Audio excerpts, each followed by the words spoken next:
Votre médecin regarde votre tension artérielle, 118/72, et il sourit. Parfait.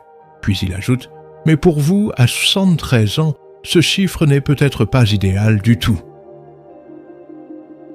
Cela peut expliquer pourquoi vous vous sentez étourdi chaque matin, ou pourquoi vous avez chuté l'hiver dernier. Je suis Dr Paul, chirurgien cardio-thoracique, avec 30 ans d'expérience, et aujourd'hui, je dois vous dire quelque chose que beaucoup de médecins n'osent pas dire clairement. L'objectif de tension que vous avez suivi toute votre vie pourrait être totalement inadapté à votre âge actuel. D'où vient ce fameux chiffre 120/80 ? La réalité est beaucoup moins rassurante qu'on ne le pense. Cette norme a été définie surtout à partir d'études réalisées sur des adultes d'âge moyen, dans la quarantaine ou la cinquantaine, des personnes actives avec des artères encore souples. Pour elles, cette recommandation avait tout son sens. Une pression plus basse signifie moins de stress sur les parois des vaisseaux, donc moins de risques cardiaques. Le problème, c'est que la médecine a pris ce chiffre et l'a appliqué à tout le monde, peu importe l'âge. Pendant des décennies, personne ne l'a vraiment remis en question au sein du corps médical. Donc, quand on vous dit « il faut faire baisser ça », on utilise une règle conçue pour un corps différent du vôtre. Alors, que se passe-t-il réellement dans votre corps après 60 ans ? Voici ce qui change biologiquement. Avec l'âge, vos artères perdent progressivement leur élasticité. Elles deviennent naturellement plus rigides. Imaginez un vieux tuyau resté des années au soleil. Il se plie moins facilement et absorbe moins bien la pression. Des artères rigides obligent votre cœur à travailler plus fort pour faire circuler le sang efficacement. Cela augmente naturellement votre tension au repos. Ce n'est pas une maladie, c'est simplement la biologie. Et c'est là que ça devient crucial. Votre corps possède des capteurs de pression appelés barorécepteurs. Chez une personne jeune, ces capteurs réagissent très vite. Ils ajustent immédiatement la pression. Le sang continue ainsi d'arriver au cerveau sans aucun problème lors des changements de position. Après 70 ans, ces capteurs deviennent plus lents. Leur temps de réaction physiologique augmente. Et si votre tension est déjà forcée à être basse, il n'y a tout simplement pas assez de pression en réserve. Ce n'est pas un effet secondaire de vos médicaments. C'est une réalité physiologique inévitable. Et cela entraîne des conséquences quotidiennes dont on ne vous parle presque jamais. Alors, avant d'aller plus loin, posez-vous sincèrement cette question importante. Avez-vous déjà ressenti des étourdissements ou un voile noir en vous levant trop vite? Avez-vous déjà dû vous tenir fermement à quelque chose pour garder votre équilibre? Si la réponse est oui, continuez à regarder cette vidéo très attentivement. Ce qui suit pourrait expliquer exactement pourquoi cela vous arrive et comment y remédier. En 2019, des chercheurs ont publié des résultats dans le Journal of the American Medical Association, qui auraient dû faire la une dans tous les cabinets médicaux. Ce n'est pas arrivé, mais cela devrait vous concerner directement. Cette étude s'est concentrée uniquement sur des adultes de plus de 75 ans. Pas des personnes d'âge moyen, pas des modèles théoriques. De vraies personnes âgées, suivies dans le temps, avec des résultats concrets mesurés. Et ce qu'ils ont découvert est frappant. Pour cette tranche d'âge, la pression systolique idéale, le chiffre du haut sur votre appareil, n'était pas 120. Elle se situait entre 130 et 145. Je le répète parce que c'est essentiel, entre 130 et 145 mmHg. C'est dans cette zone que les personnes âgées avaient les meilleurs résultats. Moins d'hospitalisation, une meilleure fonction cognitive et une mortalité globale plus faible. Pas 120, pas 115, mais plus élevé que ça. Maintenant, je veux être très clair. Cela ne veut pas dire que l'hypertension devient bonne pour vous. Des valeurs non contrôlées, au-dessus de 160 ou 170, restent dangereuses à tout âge. On ne jette pas toutes les règles. Ce que l'on dit, c'est qu'il existe une zone trop basse pour qu'un corps âgé fonctionne correctement. Et des millions de personnes de plus de 70 ans sont traitées avec des médicaments qui les amènent dans cette zone dangereuse sans le savoir. Votre médecin connaît-il votre objectif personnalisé? Avez-vous déjà eu cette discussion précise avec lui? Écrivez votre tension systolique dans les commentaires. Je les lis tous. Voici la statistique qui m'a marqué la première fois que je l'ai vue. Les personnes de plus de 75 ans, traitées de manière agressive pour atteindre une tension inférieure à 120, ont un risque de chute grave et de fractures augmentées de 28%. 28%. Pensez à ce que signifie une chute sérieuse à 75 ou 80 ans. On ne parle pas d'un simple bleu. On parle d'une fracture de la hanche, d'un traumatisme crânien, de semaines à l'hôpital. Et pour beaucoup de personnes âgées, une chute de ce type marque le début d'un déclin rapide. Voici l'ironie cruelle. Les médecins prescrivent des médicaments contre la tension pour protéger le cœur et éviter les AVC. C'est un objectif légitime, mais si ces médicaments font trop baisser la pression, ils augmentent le risque de chute. Et à cet âge, une chute peut provoquer exactement les dommages que l'on cherchait à éviter, comme un AVC ou un problème cardiaque grave. Le traitement censé vous protéger crée le danger qu'il voulait prévenir. Et voici ce qui rend cela encore plus difficile à détecter. La chute ne se produit pas chez le médecin. Elle arrive à la maison, à 6 heures du matin, quand vous vous levez pour aller aux toilettes. Votre tension peut chuter de 15 points avant que vos barorécepteurs aient le temps de réagir. Personne ne fait le lien avec les médicaments. Dans votre dossier, on note simplement « chute mécanique ». Le patient a trébuché, mais ce n'était pas un faux pas, c'était un problème de pression. Et cela aurait pu être évité. Voyons maintenant ce qui se passe réellement dans votre corps lorsque la tension chute trop bas. Parce que comprendre cela change tout. Votre cerveau est l'organe le plus exigeant de votre corps. Il représente environ 2% de votre poids total, mais il utilise près de 20% de votre circulation sanguine. En permanence, chaque minute. Dès que cet apport diminue, même légèrement, le cerveau envoie des signaux d'alerte. Chez une personne jeune, avec des artères souples et des barorécepteurs rapides, une petite baisse de pression est corrigée presque instantanément. Le corps s'ajuste. Vous ne ressentez rien. Mais après 70 ans, les artères sont plus rigides. Les barorécepteurs réagissent plus lentement. Et si votre tension au repos est déjà à 115 à cause des médicaments, il n'y a presque plus de marge de sécurité. Vous vous levez. La gravité attire le sang vers vos jambes. La pression baisse pendant un court instant. Chez un jeune, le corps compense en 1 ou 2 secondes. Chez une personne âgée avec une pression déjà basse, cette chute peut durer 5, 6, parfois 7 secondes. Pendant ce temps, votre cerveau ne reçoit pas assez de sang. Vous ne perdez pas forcément connaissance. La plupart du temps, non. À la place, vous ressentez un léger étourdissement, une vision qui s'assombrit sur les côtés, une sensation étrange qui disparaît en quelques secondes. Et vous avez probablement appris à l'ignorer. Cela vous semble familier? Continuez parce que ce que je vais vous dire maintenant est rarement expliqué. Ce phénomène, répété chaque matin, chaque fois que vous vous levez, des dizaines de fois par jour, n'est pas sans conséquence.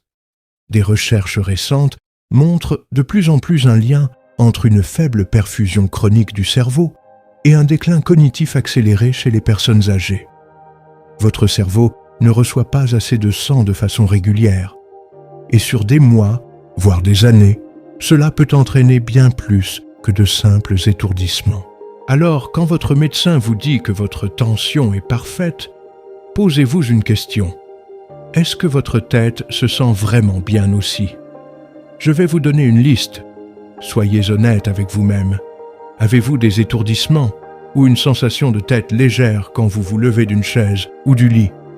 Vous sentez-vous anormalement fatigué le matin, même après une bonne nuit? Avez-vous parfois l'impression que votre pensée est plus lente qu'avant? Les mots viennent plus difficilement. Vous perdez le fil d'une phrase? Ressentez-vous parfois une faiblesse dans les jambes sans raison claire? Avez-vous déjà eu l'impression que vous alliez vous évanouir, même si ce n'est pas arrivé? Si vous avez répondu oui à 2 de ces questions ou plus, ce n'est peut-être pas simplement l'âge. Cela peut être un signe de surmédication. Je vois ce schéma très souvent chez des patients envoyés après des problèmes cardiaques. On analyse leur historique et on retrouve une tension parfaitement contrôlée.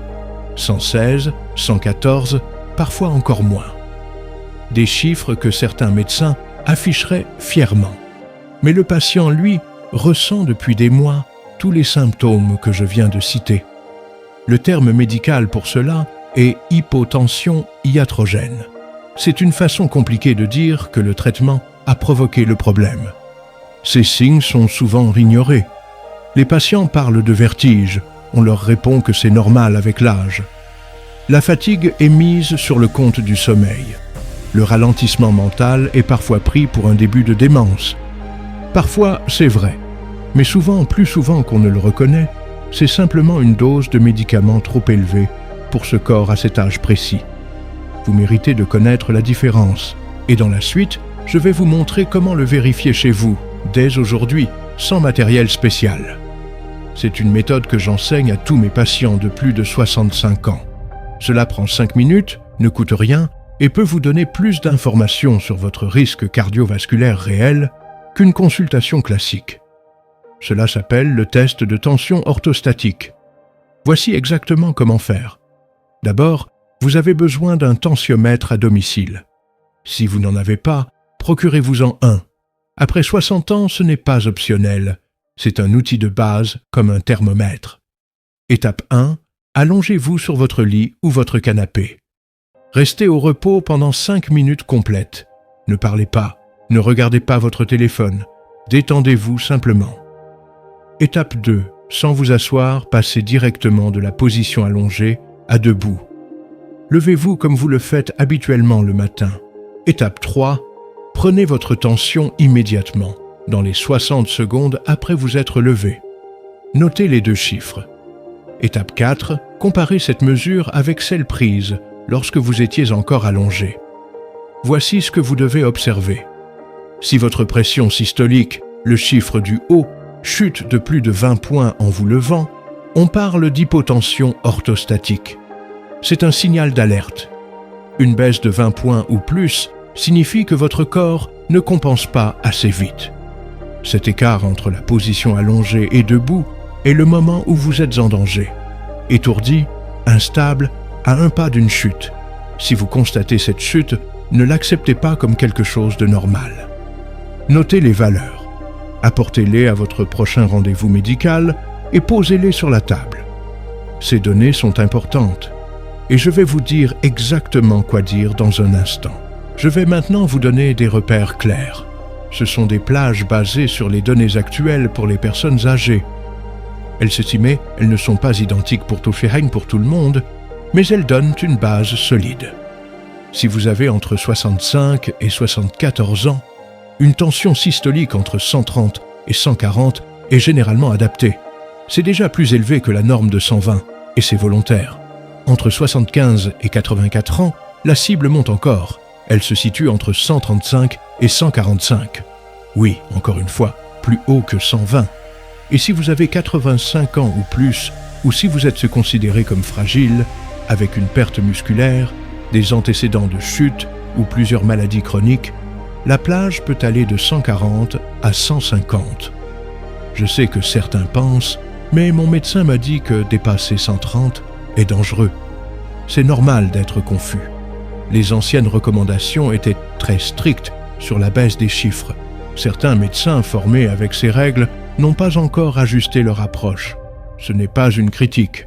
Ils appliquent ce qu'ils ont appris. Mais la médecine évolue et les connaissances sur la tension chez les personnes âgées ont beaucoup changé ces dernières années. Un point important, ces valeurs sont générales. Votre objectif personnel dépend de votre situation. Fonction rénale, diabète, AVC passé, traitements en cours, tout compte. C'est pour cela que la discussion avec votre médecin est essentielle. La plupart des gens quittent leur rendez-vous médical en n'ayant exprimé qu'une petite partie de ce qu'ils voulaient parler et dire. Ils se sentent pressés, ne veulent-ils pas déranger et pensent que le médecin sait tout. Je vais vous donner 3 questions précises à poser lors de votre prochain rendez-vous. Notez-les. Question 1. Compte tenu de mon âge, quel est mon objectif de tension personnalisé et sur quelles données repose ce chiffre? Ne demandez pas simplement si votre tension est bonne. Demandez un objectif clair et une explication. Question 2. Pouvons-nous vérifier une hypotension orthostatique aujourd'hui, allongée puis debout? Ce test prend 3 minutes. Il n'est pas toujours fait, mais si vous le demandez, la plupart des médecins accepteront. Question 3. Est-ce que mes symptômes actuels, comme les étourdissements, la fatigue ou le ralentissement mental, peuvent être liés à mon traitement? Cette question ouvre la discussion. Elle permet au médecin d'envisager un excès de traitement plutôt que de chercher ailleurs immédiatement. Vous n'êtes pas difficile en posant ces questions. Vous êtes un patient informé. Et les patients informés reçoivent de meilleurs soins. Je veux revenir sur ce chiffre de 28%, parce qu'il est vraiment important. Un risque augmenté de 28% de chutes graves et de fractures chez des personnes où une seule chute peut entraîner une opération, une hospitalisation, des mois de rééducation, ou pire, ce n'est pas un détail statistique. Ce n'est pas une petite variation. C'est une différence majeure qui peut changer une vie. Et dans beaucoup de cas, ce risque vient directement des médicaments que vous prenez aujourd'hui. Après 30 ans en chirurgie cardio-thoracique, ce qui me frappe le plus, c'est ceci. On met énormément d'efforts à améliorer les chiffres sur un écran. On descend la tension à 118, on atteint les objectifs et on considère que c'est une réussite. Mais personne ne regarde ce qui se passe à 6 heures du matin, quand le patient se lève dans le noir et que son cerveau manque de sang pendant quelques secondes. Personne ne mesure la dégradation lente et silencieuse des fonctions cognitives quand le cerveau reçoit un peu moins de sang que nécessaire, jour après jour. Le tensiomètre affiche un beau chiffre, mais le patient tombe, le patient est confus, le patient décline progressivement, et personne ne comprend pourquoi. C'est une discussion que la médecine doit avoir ouvertement, clairement et rapidement. Pas seulement dans les études scientifiques, mais dans chaque cabinet, chaque pharmacie, chaque maison où une personne âgée prend ses médicaments en se demandant pourquoi elle se sent moins bien qu'avant. Peut-être que vous êtes concerné, et si c'est le cas, ce que vous ressentez n'est pas une fatalité. Ce n'est pas juste l'âge. Cela peut être corrigé avec une simple discussion, un test ou un ajustement de traitement qui prend 15 minutes, mais peut transformer les 10 prochaines années de votre vie. Ce n'est pas un petit détail, c'est essentiel. Récapitulons clairement. Le standard 120/80 n'a jamais été conçu pour les personnes de plus de 75 ans. Il vient d'études sur des adultes d'âge moyen. L'appliquer à tout le monde est une habitude, pas une vérité scientifique. Les données sont claires. Entre 65 et 74 ans, 130 à 140. Entre 75 et 84 ans, 135 à 145. Après 85 ans, jusqu'à 150. Ces chiffres ne sont pas dangereux, ils sont protecteurs. Une baisse trop agressive de la tension augmente le risque de chute de 28%. Et à cet âge, une chute peut changer toute une vie. Les étourdissements en se levant, la fatigue le matin, le brouillard mental, la faiblesse dans les jambes. Ce ne sont pas toujours des signes de vieillissement. Cela peut être un dosage trop élevé de médicaments. Le test orthostatique, comparer la tension allongée et debout, peut être fait chez vous dès aujourd'hui. Une baisse de plus de 20 points est un signal d'alerte. Voici maintenant votre plan d'action pour cette semaine. Étape 1. Faites le test chez vous. Notez vos chiffres, allongés et debout. Étape 2. Prenez rendez-vous avec votre médecin rapidement. Apportez vos résultats et les 3 questions. Étape 3. Défendez votre santé. Vous n'êtes pas difficile, vous êtes responsable. Les meilleurs résultats viennent d'une collaboration entre vous et votre médecin. Maintenant, dites-moi, avez-vous déjà ressenti des étourdissements en vous levant et pensé que c'était normal avec l'âge? Un médecin a-t-il déjà modifié votre traitement et vous vous êtes senti mieux ou pire ensuite? Partagez votre expérience en commentaire. Cela peut aider quelqu'un d'autre à prendre une décision importante. Si ces informations vous ont été utiles, partagez cette vidéo avec un proche de plus de 65 ans. Ce type de discussion est encore trop rare et il doit avoir lieu. Si vous voulez en apprendre plus sur la santé cardiovasculaire après 60 ans, abonnez-vous. La semaine prochaine, nous parlerons d'un autre sujet mal compris, le cholestérol après 75 ans. Et là aussi, les recommandations pourraient ne pas être adaptées à votre âge. Avant de partir, rappelez-vous, ce que je vous ai expliqué aujourd'hui repose sur des données médicales actuelles et mon expérience clinique. Mais cela reste une information générale, pas un avis personnalisé. Votre situation est unique. Vos antécédents, vos traitements, vos résultats. Tout compte. Utilisez ces informations pour mieux discuter avec votre médecin. Il est votre partenaire dans votre santé. Assurez-vous qu'il comprend votre situation. Restez attentifs, prenez soin de vous, à la semaine prochaine.